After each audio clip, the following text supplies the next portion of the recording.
So for the last session, before the panel discussion at the end of the day, I would like to introduce Geoff Scamans. He's a professor of metallurgy at BCAST at Brunel University, and he has a lot of expertise in light metals and their applications in the automotive and aerospace industries, and also knowledge transfer from the research base to industry. So obviously he's also a fellow and vice president of the Institute of Materials, Minerals and Mining. So welcome and thank you very much for joining us. And I hand the microphone over to you, and you can stay on the stage if you like to introduce the speakers. Thank you very much. Right, we now come to the most interesting session of the day. Probably the only one with some new results, I would think. This is just a really good session because when I was hearing about this SALEMA project, the thing that intrigued me most was the thought that you might use robots to pick scrap, which I thought was completely barking mad. And so I've been proved wrong yet again, which is always nice. And it looks like it offers a really viable alternative to using air jets. And also, I'm very familiar with the work that's going on in Germany in purification of scrap. So I'm looking forward to the second presentation. So I'm not really going to present anything, and I'm not really going to get in the way of the speakers.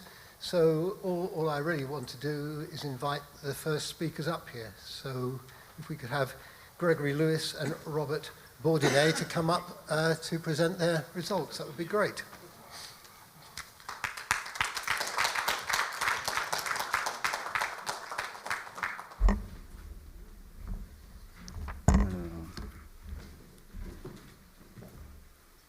So good afternoon, everybody, and thank you to give us the opportunity today to present you our project Multipick. Not a project, but also a plant now. So first of all, I would like to maybe explain you a little bit more about Groupe COMET, which is the recycling company in Belgium. Okay, which one? So Groupe COMET is a Belgian family-owned company employing more than 400 people. Our business is the recycling of metal-based waste. So, for example, end-of-life cars, electronic goods, but also various kind of ferrous scraps that we collect everywhere in Belgium and France mostly. During the last year, we have also diversified our input. So, as you know, the quality and the kind of waste is evolving quite fastly. So today we are also recycling electric cars, photovoltaic panels, and also since 2 years now, we have the opportunity to recycle the first two hydrogen, so fuel cell electric cars. So as you can see, we broaden our field of action. Okay, so to recycle this different kind of waste, we have developed different technologies, basic technologies like dismantling, depollution, shredding, but also very innovative sorting technology that we will present you today. At Groupe COMET, we process more than 1 million tons every year, which contains mainly ferrous scraps. So that means after shredding, 3/4 of the in-feed material is extracted using huge magnets, and that ferrous scraps is sent back to the steel industry. So this is not really where the technology is developed. But once you have removed this huge amount of ferrous scraps, you still have 25% of waste. Let's call it a waste, which hasn't been removed with the magnets. And so COMET Traitement, which is one company of the group COMET. So COMET Traitement is dealing, has developed its business on the shredder residues. So that small fraction containing mostly metals, plastics, but also some last ferrous scraps. Oh.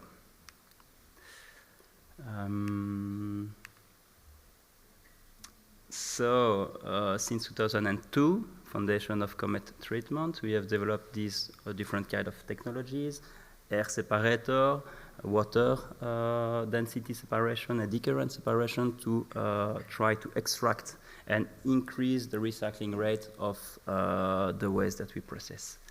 So that was the first years of COMET treatment.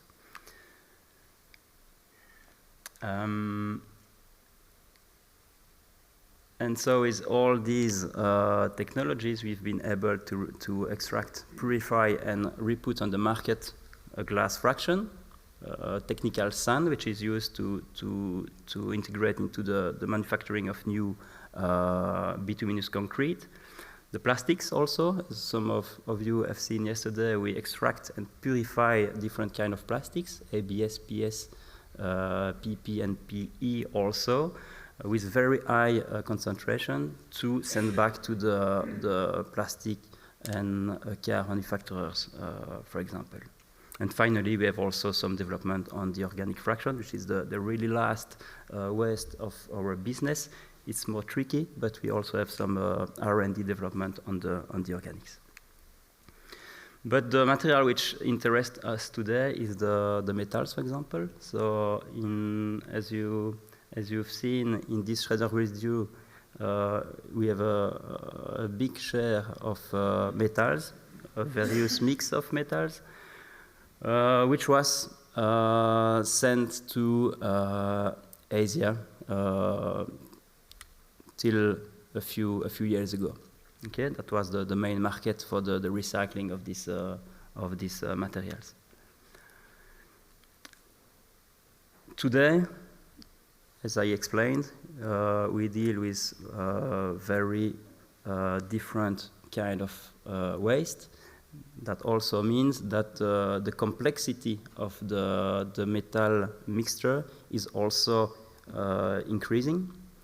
And so that means that today we need additional tools to be able to sort these different alloys. Voilà. So this is just an illustration. I've seen that slide a little bit before. I think it's very, it's a very popular one, but it's to explain exactly the same, an increasement of the complexity of the materials, the metal here, and so a need for the technologies to be adapted, and so to evolve also in the recycling market. And so the material we are talking about is called Zorba, mainly, which is a combination of mostly aluminium, but not only. You will find copper, brass, zinc, a little bit of stainless steel also in this material, and a wide range of other more exotic metals. But it's mainly aluminium. Maybe a few words of history related to COMET activities. In 2002, we started the activities of COMET Traitement on the light automotive shredder residues. 2008, we opened a new plant to process the EV shredder residues, much richer in metals. Okay, and so with this plant, we started to produce the so-called Zorba. At that time, it was quite easy to send the Zorba to Asia. Why to Asia? Because at the beginning, these metals were sorted in Europe when the labor cost was quite low. But then labor cost increased in Europe, less in Asia. And so, as you can imagine, before sending back these metals into a furnace, aluminum furnace, for example, you have to do the separation between these different types of metals. So that's why, at the origin, these metals were sent to Asia, where most of the market was located. But then in 2018, there were some difficulties to send this material in Asia, because the quality, Chinese and Indian authorities started to look at the quality of the material that we sent. So as soon as there was some waste, some organics, or even some printed circuit boards in this mixture, it was stopped at the border. So you cannot send so easily that kind of mixture. Okay, so that's why at that moment we said no, we have to find a solution to secure our business, and that was the beginning of the industrial implementation of Multipick. And so the main objective for Multipick was to supply EU smelters, of course, by an addition of by the creation, of an added value. We never start a plant if it's not creating added value. And the third objective of the Multipick demonstrator was to have a tool to demonstrate this technology on other kind of waste, to be able in the future maybe to commercialize or to license that technology. And so we started in 2016 with a small bench scale sorting demo plant, let's say, at University of Liège with Robert. In 2018, when we decided to go to the step, the next step, we decided to build a bigger pilot plant with 5 robots, but all the devices that then we will get on the industrial plant.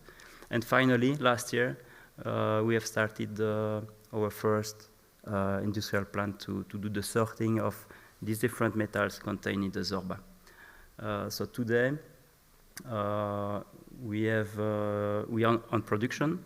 We process more than 2,000 tons per month, and we produce some qualities of aluminium, some qualities of copper, brass, zinc, stainless steel, and printed circuit board. Of course, it's not the end. So we see this Multipick plant as an intermediate stage. And the next stage, of course, will be the sorting of aluminium that we have developed together with Liège and the SALEMA partners to meet EU smelter requirement to valorize these different families of aluminium into local smelters. And now I think it's for you, Robert. Thank you, Gregory. So I'm going to step in to introduce the technology involved in the Multipick sorting line, but also developed within the framework of the SALEMA project. But first, a step aside, I'm Robert. I'm a research engineer from the University of Liège. Since December, I'm also the proud co-founder and CEO of MatVision, a spin-off company that will aim to promote and apply this kind of technology to other sectors. But what kind of technology? So this is the main principle of what was developed, what is now applied industrially on the Multipick sorting line, but also used on the SALEMA project. It relies on a few key principles. First, you have a set of materials that is spread onto a conveyor belt. This passes under a set of sensors. So we have a 3D camera, we have hyperspectral camera, we have X-ray, and we also have ellipse. This all allows to gather complementary information through the processes of data fusion. So this means that every sensor has added value to the decision that is then made by an artificial intelligence algorithm kind of AI algorithm used depend on the complexity of the task and also the kind of materials that it needs to be processed. But this AI algorithm outputs a prediction that is then transferred to the robots, and the robots then received an instruction to pick and place each piece in the right bin. The interest of the technology that we have developed is that for whatever new streams, we are able to allow the relevance of a given sensor to a given problem. So if you come with a new set of materials that has never been sorted before, we can place it onto our conveyor belt that uses all the different set of sensors available on the market. And then the idea is to be able to tell you which sensor will be able to allow the best classification and the best sorting of your stream. A unique selling point of this kind of system is that it allows multi-output with one single pass of the material, because each robot has a given number of bins in front of it, and this allows to process several classes in one single pass. So the interest of this multi-pick technology and pick-it technology is that, as I said, it allows to do several output classes. Within the framework of the SALEMA project, we are able to produce AL cast and aluminum wrought output from this multi-pick sorting line, but this is also relevant to process zinc, copper, brass, lead, and printed circuit board, and so on.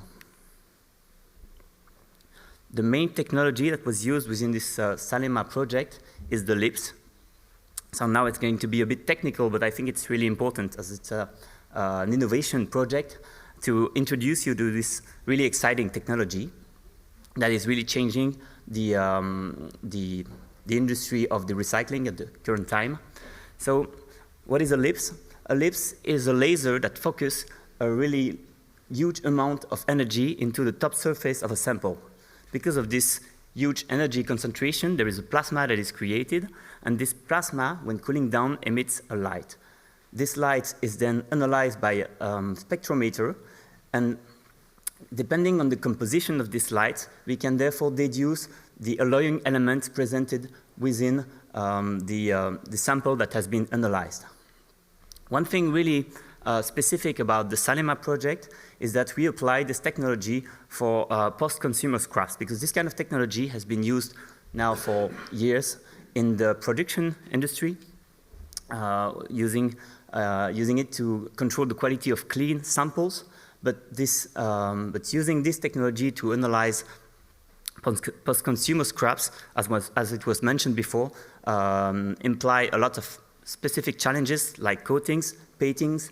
We also have dust from the shredding process, and due to our specific algorithm and setup, we managed to produce the following output. So at SALEMA, we targeted to create a different set of families, starting from the aluminum output of the multi-pick sorting line. We focused on the wrought output of COMET in order to produce the 1,000, 2,000, 3,000, and so on families.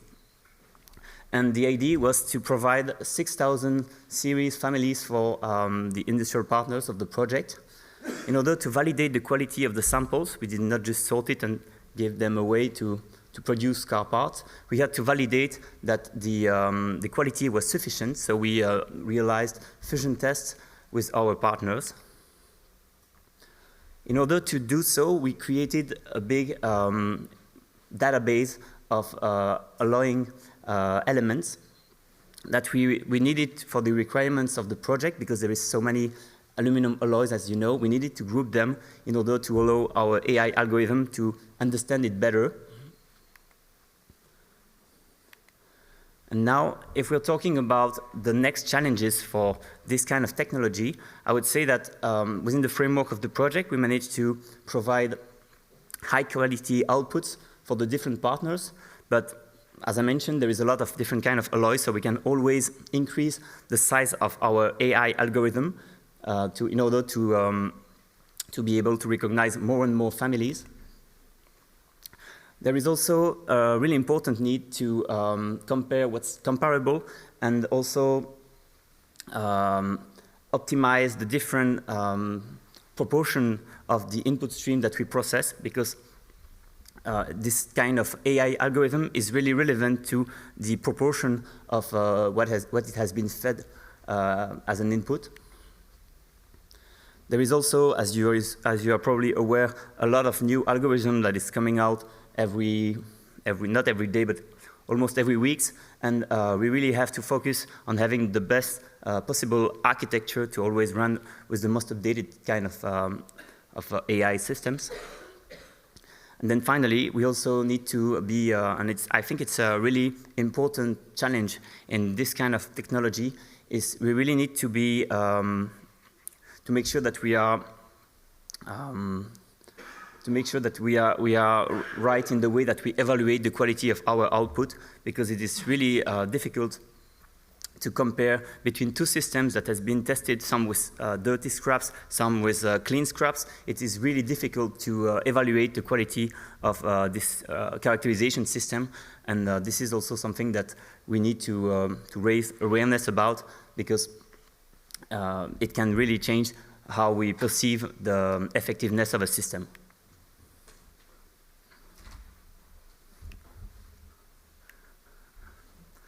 So altogether, to conclude, within this framework of this project, we managed to provide raw materials for the smelters. We demonstrated that there was an added value created by the processing of the material with our technology. And then, and probably one of the most important aspects of this involvement is that we demonstrated that it was possible to lower the environmental impact related to the use and production of aluminum alloys. Thank you very much.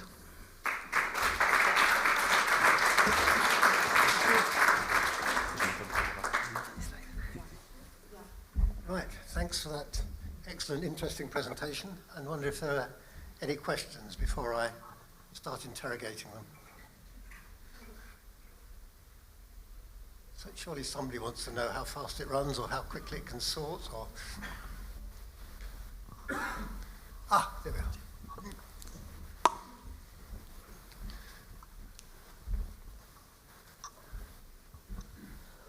Thank you very much for the presentation. This might be a bit too technical, but what I'm curious about as an IT guy from an IT perspective is, because I saw it multiple times today, that AI is being used.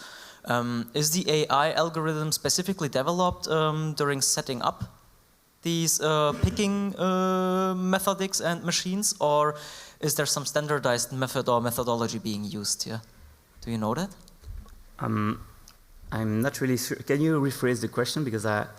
Okay, so today in another session, and in this one as well, we saw that AI is being utilized. Yeah. What kind of AI? Well, we use pretty much standard AI. Developing, depending on the complexity of the problem and the size of the data set that we can have with label data, we can use simple models like SVM, random forest. This can run. There is one very important specification that we have here, is that we have to run in real time, and we have to analyze. There is a conveyor belt running at 1 meter per second with up to 50 pieces on the conveyor belt per meter. So that's something that we have to keep in mind in order to construct the software solution. But to answer your question, we have developed our own software solution to tackle this kind of problem. And the AI is one of the modules. This has been built in a modular way.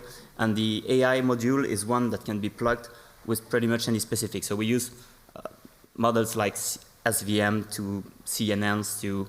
We did some variational autoencoder to detect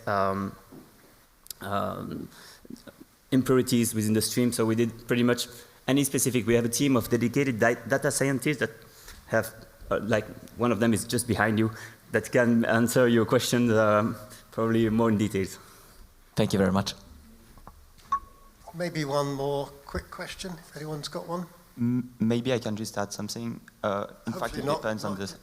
In fact, it depends on the sensor we are using for the sorting. So depending on the input stream, If we use XRT, we can use the computer vision. If you are only using lips, since it's only a pixel information, it's another type of model. And so, yeah, the architecture is really dependent on what we want to sort and the type of sensors we are using.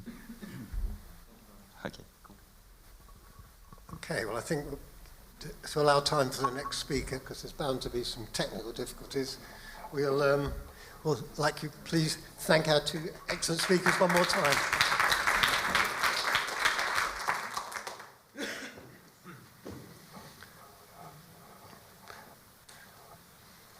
So we're just trying to set up the... Okay, so... Okay.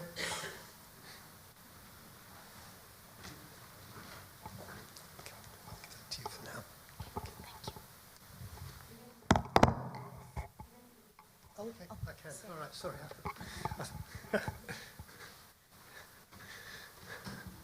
I thought I was being called off the stage, but there we are. Right, so the next speaker who's beaming in is going to be Professor Karl Bernhard Friedrich from Aachen, and he's going to talk to us all about state-of-art technologies in purifying aluminium melts from scrap. So hopefully this is going to appear. Oh, looks good. Okay, shall we start? Just typing. You can spread. Okay. I hope everything is okay. Otherwise, please give a short note to my assistant, Kong Lee, who is on the right side. Sorry to be not present there, but today the train decided that he's not capable to switch from German to Belgian electric power, and they throw us out during the trip, more or less. So, thank you for the opportunity. My name is Bernd Friedrich from Aachen. Maybe you had the introduction. And I have 15 minutes to introduce you into our study we did for the European Aluminium Association together with the International Aluminium Institute in London. So I am sharing now my screen. Hope everything is okay.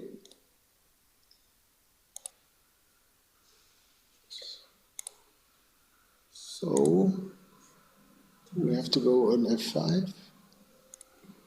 So we need presentation mode. And close the reminders. And close the reminders from Outlook. Where? I cannot go to yes. Scroll. I cannot go to presentation mode in the moment. Why not? What is that? Any idea? It works out, but... Give me the screen, I can try. I can take a try. Ah, here we are. Oh. Not yet. Maybe I can try the keyboard. Crazy. Everything worked in the preparation. Just a little bit. I have an idea. You have an idea? Let me try this way. Okay, so hope that everything is okay. So state of art of technology of purification of aluminium, I think this is a hot topic in the moment, especially on increasing the recycling yield and recycling proportion in our production. We received last year an order from the EAA and IAA to have a mapping study. This study is available for everybody and on the International Aluminium Institute's website under our spin-off company Multipick, who presented that.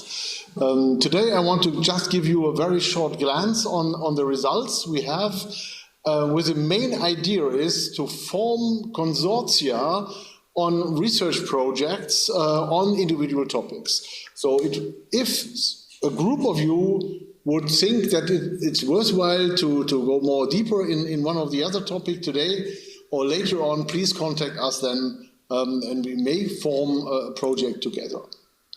So if you look on the individual components or metals who can contaminate aluminium, you see a large range of metals here on the top, and they were in the focus of that study. So especially with the focus on removal technology, so if they are present, how to remove them, not to avoid and not on the impact of these impurities, but we are today talking on removal technologies. So based on different TRL levels, we identified 9 individual technologies, as you see here, and we'll present each of them in one PowerPoint chart after this, let's say, general overview. What you see is starting on a very low TRL level, vacuum distillation. As we know, it is not really common in industry to vacuum distill aluminium for removal of impurities. Then we have a subhalide project. I will introduce them: selective oxidation, intermetallic formation and removal, then fractional crystallization. So we are climbing up in TRL level, going into 3 layers, electrolysis, then gas purging, salt fluxing, more or less implemented in industry. And at the very end, we have some boron treatment and you see here the individual elements which can be, or which might be removed by the individual process routes. And what is very important to tell is there is not one route which is capable, more or less, to remove everything except the electrolysis, but that might be, and we'll address that later, the most expensive one. So now going into individual, so what is vacuum distillation? Maybe focusing on magnesium and zinc. Heavy metals like lead, copper, nickel, and so on, they are successfully vacuum refined by distillation of the impurities, but more or less aluminium has never been in the focus of that. So what all of these technologies combine is we need a special vacuum pressure difference of the impurity versus aluminium. So mainly we want to have a higher vapor pressure of the impurities than the aluminium, otherwise we have to, let's say, evaporate the whole aluminium, and that nobody would pay for that, and energy-wise. So there was a TMS in '92, a very, let's say, principle drawing published on that, an example of Reno Research Center here. And what you see is the aluminium scrap on the right down corner here of the picture, with about 2% magnesium and 5 to 6% zinc, is pumped into a vacuum chamber. It passes from right to left from the bottom, and through this passing period, the elements are evaporated. And then finally on the left bottom corner, a purified molten aluminium is removed, or you can say recovered, with much significant lower content of these impurities. The impurities are evaporated and condensed on a water-cooled condenser, solid, and can be taken out as metals and maybe reused. So this is, of course, you can say a batch-wise process or semi-batch-wise, because the aluminium is pumped through continuously, but the impurities has to be removed discontinuously, and you have to open, you have to break the vacuum. So there are many papers of that are looking for extracting alloying elements from aluminium, and that means they are looking on the valuable components to recover them and not in the direction of refining of aluminium. So there is a strong research need, I would say, on that topic. More or less similar early stage technology is that one, a sub-halide method. And what you see here is we are using chlorine, more or less, an aluminium chloride, which is circulating all time around. And with the impure aluminium coming from the top into our flow chart, you see the aluminium is contacted in aluminium 3 chloride, forming aluminium monochloride, evaporated, and or you can say forming a salt. And that salt is then brought down into a separation zone, and the trick is now to lower the temperature, from the bath, and the aluminium monochloride is then let's say, decomposed into the aluminium again under formation of the triple chloride system. And that is circulated up again. So there is a circle of the aluminium chloride, and aluminium is brought in and of course recovered again. Pure aluminium is recovered. And in the middle you see there is an impurity alloy from the raw material where you have to find a solution for use of that later on. So that has been published as well, and not really implemented in any industry here. So temperature change is the driving force of that. So it is a possibility for extracting now the aluminium from the scrap, while vacuum distillation removes the impurities from the scrap. Selective oxidation is a little bit interesting to talk about oxidation of an aluminium alloy, because aluminium is very ignoble and would oxidize easily. So, but if we have impurities which have even a higher oxygen affinity, then we can use even oxygen to remove them. And you can, of course, add gas, but much more selective and fine-tunable is to use an oxide, for example, silicon dioxide into that. And the formula shows what happens now. The magnesium, which has a higher affinity to aluminium, is reacting with the silicon dioxide, forming an oxide with magnesium, but losses of aluminium incorporated, and resulting in silicon, which is dissolved in aluminium. Now you see the boundary. If you cannot accept silicon or the let's say metal of the oxide, then you can forget this process. So the final alloy must tolerate the metal from the oxide. Silicon dioxide is only one example.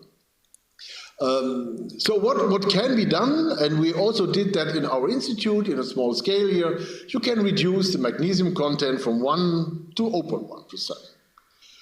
Of course, still in research. So coming now more a little bit to bigger scales, intermetallic precipitation. So we add something like manganese or chrome or other elements which form intermetallics with iron, for example. And you see here, if we have an alloy with high iron content, we can, of course, form such intermetallics from, you see, aluminium 7 silicon alloy with 0.56 iron, end up in intermetallics with 4% atomic or 7.6% weight percent. So there is a strong increase in the intermetallics. This is the first step, but we have one problem. Now the intermetallics are suspended in the metal, in the liquid, and we have to remove them. So if we are not capable to remove them, then nothing helps, you can say. We can use settling techniques, we can use centrifuge techniques, filtration techniques, but we have to be very safe that we don't keep intermetallic particles in the aluminium which cause, let's say, property decrease of the aluminium. There are other, let's say, separation techniques, as you see here, for electromagnetic field, displacing, washing, and you can combine these things. Nevertheless, it is principally possible, if all of that works, to reduce from iron from 1.7 down to 0.6, not to 0, because in metallurgy, in chemistry, there is no 0. Yeah, and if you add manganese to the system, you will end up of 0.34. If the manganese is already in, you don't need to add. If there is nothing in, you have to add. So, and then chrome joins, you can say, more or less the removal process. Yeah, going further in fractional crystallization, maybe common in super high purity aluminium production, but not for mass production up to now. So in case we would go in this direction, we need mass production capable technology. So what is possible here, if you see the aluminium scrap enters the process on the left side, we have to add, or it is already in, heavy metal, heavy noble metal like copper, which makes the alloy more higher density. And then by heat extraction, you can say by cooling of the melt, disperse aluminium crystals, you can say purified aluminium crystals, lighter. 3 minutes left. We have only 3 minutes left. Only 3 minutes left. Are floating up and the aluminium is purified. So again, there is a purification potential as you see here. The charts here will be presented or will be published or given to you so you can look into that. There are alternatives where the aluminium are settled when the alloy is lighter, or we go to layer-based crystallization. Electrolysis, a technology which is capable for all elements, high energy costs, and we have the same thing here. We need an alloy which is heavier than the purified aluminium, so then we form a 3-layer system here. So it is possible. The ignoble impurities will concentrate in the electrolyte. It is the ultimate solution, but very high costs.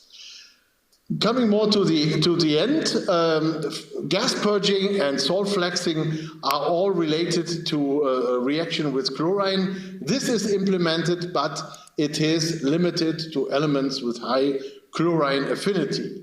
And boron treatment means we add boron, or we have boron, and elements like vanadium, titanium, zirconium can be removed by forming borides. This is more or less similar to the intermetallic thing, but we have to remove them by gas purging, flotation, separation, settling, and it is possible, as you see here, in ppm levels to reduce these impurities. So the treatment works only with high boron affinity. I will jump over that point because we have only 2 minutes time, but in this chart we write, on the next chart, we are writing the different challenges which have to be solved in research projects for the different technologies. As you see here, crystallization needs large-scale production, 3 layers needs cost reduction, and at the very end, we are defining some kind of a spider diagram of the different key performance indicator. This would be the ideal process, but all the other processes don't meet the ideal system, so they are completely out of the perfect range of that. So summarizing all that as a final remark, we cannot expect any miracles against thermochemistry, so that we have to look what is theoretically possible. If the equilibrium works, kinetic may hinder. If the kinetic work, we have to remove the produced impurity components. And if the removal work, we need to find solutions for the enriched products, because there's a lot of aluminium in, and it will be a loss. And if all 4 points work, it must be economical feasible. So that was really a rush through the charts. As I mentioned, we will upload that. We'll send that to Christian and Francesca. And if you have an idea of collaboration, of research, we are more than happy to talk to you. Thank you.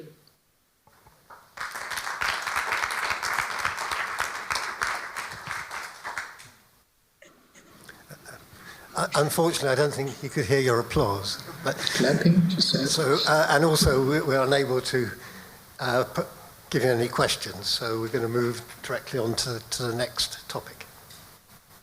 So, once again, thank the speakers that did contribute to this session. So. Great. Thank you very much.